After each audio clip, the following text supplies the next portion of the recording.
kelainan akibat atau tindakan, cara persalinan atau gangguan yang diakibatkan oleh kelainan fisiologis persalinan. Nah, trauma persalinan ini adalah trauma pada bayi yang diterima dalam atau karena proses kelahiran. Istilah trauma lahir digunakan untuk menunjukkan trauma mekanik dan anoksik, baik yang dapat dihindarkan maupun yang tidak dapat dihindarkan. Nah, didapat bayi pada masa persalinan dan kelahiran. Nah, adapun penyebab terjadinya trauma persalinan. Nah, yang pertama, makrosomia. Makrosomia itu berat bayi baru lahir lebih dari 400 gram. Nah, yang kedua itu malpresentasi. Malpresentasi ini bagian terendah janin yang tidak sesuai. Yang ketiga itu presentasi ganda. Nah, presentasi ganda ini bagian terendah janin lebih dari satu bagian.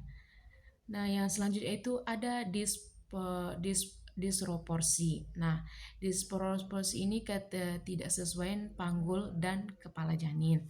Nah, yang selanjutnya itu persalinan lama. Nah, persalinan lama itu yang lebih dari 24 jam. Selanjutnya itu persalinan precipitatus. Nah, persalinan ini di mana gejala kala satu tidak dirasakan sakit dan berakhir dengan lahirnya bayi. Yang selanjutnya itu bayi kurang bulat atau bayi lahir dengan usia kehamilan 22 sampai 26 minggu, tidak genap dari 9 bulan. Nah, selanjutnya itu distosia bahu atau kemacetan pada bahu. Nah, selanjutnya ada pun gejala trauma persalinan. Gejala trauma persalinan ini pada ibu umumnya meliputi mimpi buruk, kecemasan, terus mengingat peristiwa traumatis hingga mengalami kilas balik atau peristiwa atau flashback mengingat kembali apa yang sudah terjadi. Nah, sama halnya seperti pengalaman traumatis lainnya. Ibu dengan postpartum atau PTSD karena mengalami kilas balik peristiwa atau flashback yang terus mengingatkan pada trauma yang pernah dialaminya. Berbagai gejala trauma melahirkan atau postpartum atau PTSD adalah sebagai berikut. Yang pertama, mengalami satu atau beberapa peristiwa yang melibatkan ancaman cedera serius atau kematian atau untuk dirinya sendiri atau bayi mereka. Nah, yang kedua itu respon perasaan takut dan tidak berdaya setiap kali mengingat pengalaman tersebut. Nah, selanjutnya itu ada teori kilas balik atau flashback, mimpi buruk, kenangan mengganggu, dan halusinasi yang berulang dan kembali dari waktu ke waktu. Merasa tertekan, cemas, dan mengalami serangan panik saat teringat istiwa traumatis. Nah, selanjutnya itu ada cenderung menghindari apapun yang mengingatkan kepada peristiwa traumatis saat melahirkan, seperti orang dan tempat.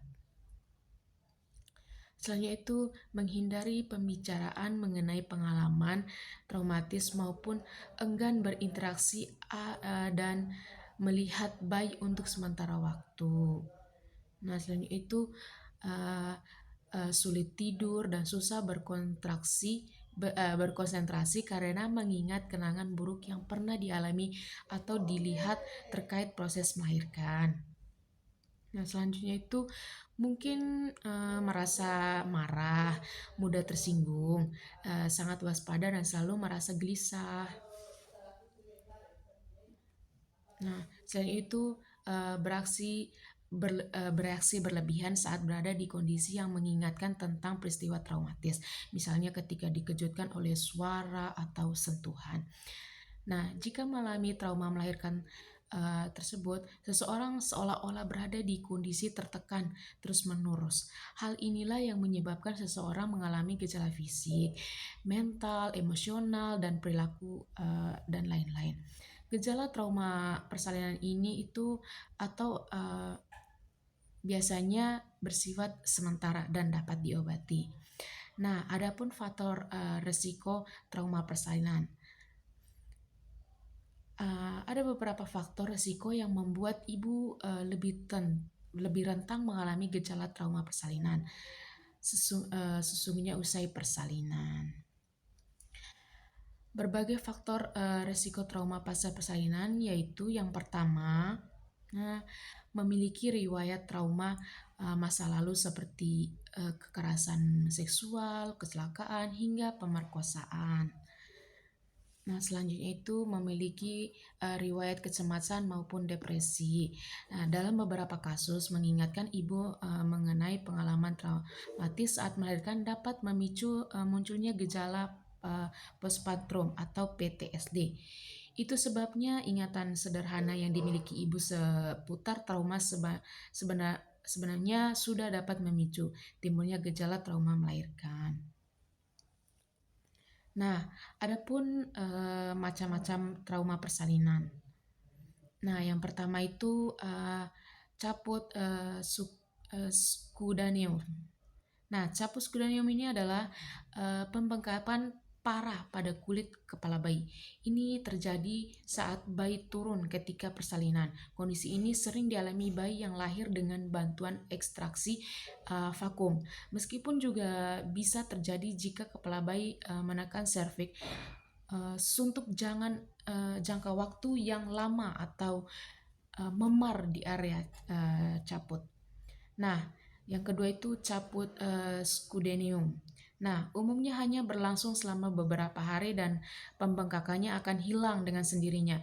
Jika hal ini terjadi, bayi mungkin perlu menjalani USG untuk dilihat apakah ada masalah lebih serius. Nah, selanjutnya itu ada Kespalohematoma. Nah, Kespalohematoma ini adalah perdarahan di bawah penosteum atau jaringan luar yang menutupi tulang pada kepala bayi. Cedera ini mungkin tidak langsung muncul setelah bayi dilahirkan, tetapi akan muncul beberapa jam kemudian. Nah, yang selanjutnya itu perawatan kepalohematoma ini umumnya tidak diperlukan, tetapi butuh waktu hingga beberapa minggu atau bulan sampai darah diserapkan kembali. Cedera ini diperkirakan terjadi pada sekitar 1 minggu atau 2% kelahiran spontan, tetapi lebih sering terjadi pada persalinan. Nah, yang ketiga itu ada memar. Memar adalah cedera lahir yang banyak terjadi saat bayi melewati jalan lahir. Pada bayi yang dilahirkan menggunakan bantuan atau forceps atau ekstraksi vakum akan lebih berisiko mengalami memar. Memar ini akan hilang dengan sendirinya dalam beberapa hari. Nah, yang selanjutnya itu ada laserasi. Nah, laserasi ini adalah luka dalam atau sobekan pada kulit. Terkadang kulit bayi yang sengaja terluka oleh pisau bedah saat operasi sesar ya, atau karena ekstraktor vakum. Beberapa laserasi mungkin cukup dalam sehingga membutuhkan jahitan untuk menyatukannya kembali. Tetapi bagian besar kondisi ini bisa sembuh hanya dengan dibalut. Infeksi merupakan hanya yang harus menjadi perhatikan jika terjadi laserasi pada bayi. Luka ini dapat diobati dengan salep antibiotik. Nah, selanjutnya itu ada perdarahan subkonjungtiva. Nah, perdarahan subkonjungtiva ini cukup umum terjadi pada bayi saat persalinan. Perdarahan subkonjungtiva terjadi pada satu atau kedua mata dan hanya terlihat seperti kemerahan di mata. Besarnya di area yang kemerahan tergantung dari banyaknya pembuluh darah kecil yang pecah. Nah, perdarahan subkonjungtiva tidak membutuhkan perawatan khusus dan mungkin akan hilang dengan sendirinya dalam khusus waktu seminggu.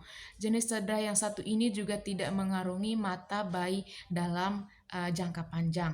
Nah, yang selanjutnya itu ada faktor patahnya klavikula, daerah antara bahu dan leher juga dikenal sebagai tulang selangkang, adalah cedera yang terjadi dalam proses persalinan bayi. Fraktur humerus atau cedera tulang lengan juga dapat terjadi pada bayi yang lahir dengan posisi bokong terlebih dahulu. Faktor biasanya dapat sebelum tanpa pengobatan. Penggunaan belat dapat mengurangi rasa sakit selama proses pemulihan. Mungkin terlihat adanya sedikit pergerakan di sisi yang bermasalah. Selanjutnya itu ada dampak trauma persalinan. Berikut berbagai dampak saat ibu mengalami trauma melahirkan atau trauma persalinan. Kecil kemungkinan mau hamil dan melahirkan lagi. Mungkin sulit menerima perawatan atau tindakan medis lanjutan bila dibutuhkan. Mungkin sulit menyusui bayi dengan lancar, misalnya karena sakit produksi ASI rendah, kurang percaya diri, atau ingat pengalaman traumatis. Bila mengalami postpartum PTSD, besar kemungkinannya bisa mengalami presentasi. Hal ini dapat berpengaruh kepada kehidupan seks setelah melahirkan. Nah, adapun cara mencegah trauma persalinan. Yang pertama itu cari informasi tentang proses persalinan. Misalnya rasa takut, cemas, khawatir, dan tegang akan menghadapi masa persalinan. Memang wajar apabila untuk ibu hamil yang baru pertama kali melahirkan.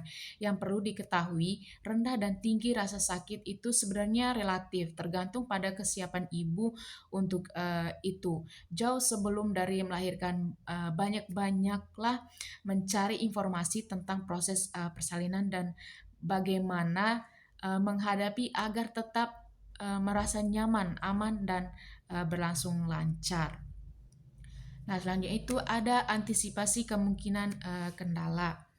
Nah, ketahui apakah kehamilan Anda termasuk berisiko tinggi uh, atau hamil bayi kembar, bayi besar dan tekanan darah tinggi, pernah operasi besar hamil, em, di atas usia 35 tahun atau di bawah 25 tahun. Adapun riwayat perdarahan, riwayatnya sulit mengeluarkan airan keguguran berulang.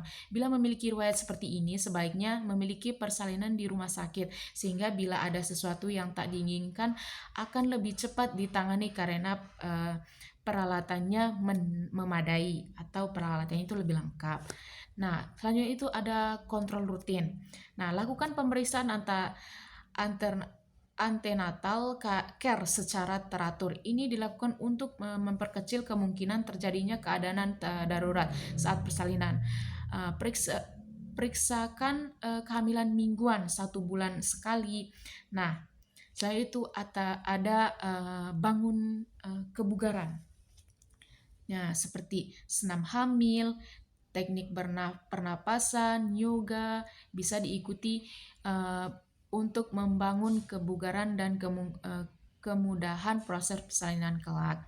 Nah, selain itu ada dukungan suami atau orang terdekat. Di sisi lain mungkin Bumil merasa kurang percaya diri. Nah, mungkin itu saja yang bisa dapat saya sampaikan tentang trauma persalinan. Oke, Assalamualaikum warahmatullahi wabarakatuh.